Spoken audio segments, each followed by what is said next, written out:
Всем доброго времени суток! Сегодня на обзоре у нас велозвонок с сайта AliExpress. Аксессуар, который не всегда, но иногда бывает очень нужен. Особенно, когда вы ездите по тротуару. А зачастую обычно так и бывает. Потому что не каждый велосипедист решится ездить по проезжей части. В связи с тем, что дорога для автомобилей требует соблюдения правил дорожного движения, а также представляет большую опасность для велосипедистов. Что касается насчет тротуаров, то велосипед едет достаточно тихо, и пешеходы попросту нас не слышат и не видят. Приходится их как-то с краешку объезжать. У кого случается так же, ставьте лайк. И велосипедистов это очень раздражает. Точно так же пешеходов раздражают велосипедисты.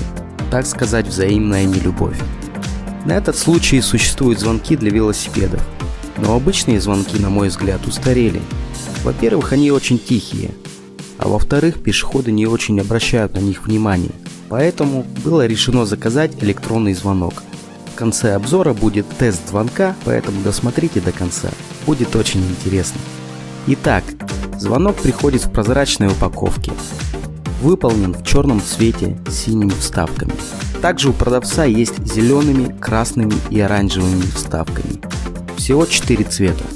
В комплекте идет сам велозвонок с выносной кнопкой, крепление на руль велосипеда и маленькая крестовая отверточка. Материал исполнения пластик. Работает звонок от 3 батареек ААА, в простонародье мизинчиковые, которые в комплект не входят. Уровень громкости 140 дБ. И поверьте, это очень много и вам хватит за глаза. Велозвонок имеет 3 типа звонка. Выбрать их можно с помощью кнопки, которая удерживается в течение 10 секунд. Минусом такого выбора типа звонка является то, что звонок во время этого действия работает, а работает он очень громко. Советую во время выбора прикрыть динамик рукой. Снизу у нас расположилось съемное крепление на руль велосипеда, а также отсек для батареек. Открыть его можно с помощью отвертки, которая шла в комплекте. Кстати, есть точно такой же велозвонок, но уже вместе с фарой, и заряжается он от USB. Думаю, тоже его приобрести и сделать обзор. А теперь скажу о плюсах и минусах. Безусловным плюсом является, конечно же, его цена. А брал я его в районе 250 рублей. Также звонок достаточно легкий. На сайте продавец написал, что он влагостойкий, но это, конечно, можно будет проверить только во время велосезона. Еще плюсом является выносная кнопка, которой очень удобно пользоваться. Звонок очень громкий и компактный. Сделан за свою цену очень качественно, претензий к сборке нет. Минусов для меня всего 2.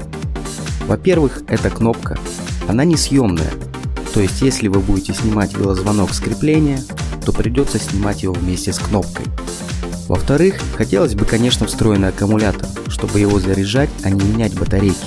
Но за такую цену звонка грех жаловаться. Да и вряд ли батарейки будут быстро умирать. Опять же, нужно все тестировать. На этом теоретическая часть закончена. А теперь приступаем к тесту велозвонка.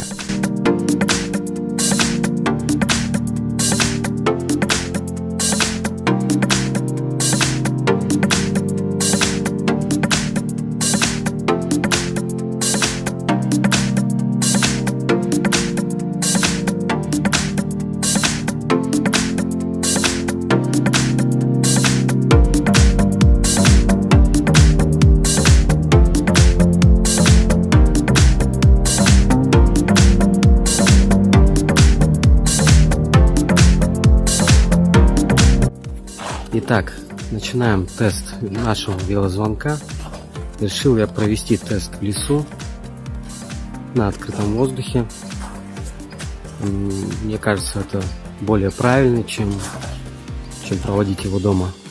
Потому что дом это все-таки узкое помещение, а звуки в нем все кажутся очень громкими, отскакивают от стен. Вот. А во-вторых, велозвонком вы будете пользоваться исключительно на улице. Вот. Что хотелось бы еще сказать? Хотелось бы напомнить, что режимы велозвонка переключаются с помощью кнопки, которая зажимается на 10 секунд. Вот. И тем самым вы переключаете типа звонков. В общем-то, на этом у меня все. сейчас будет сам тест. Итак, начинаем тест велозвонка.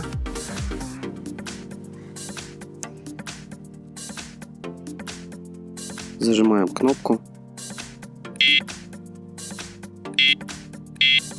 Это первый режим.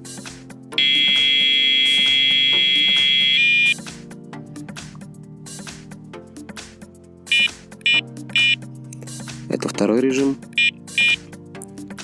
Теперь третий режим.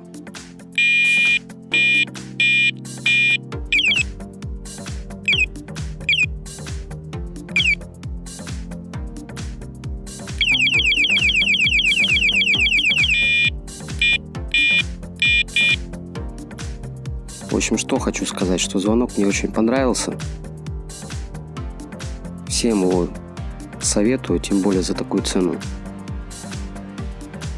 В общем, на этом-то у меня все.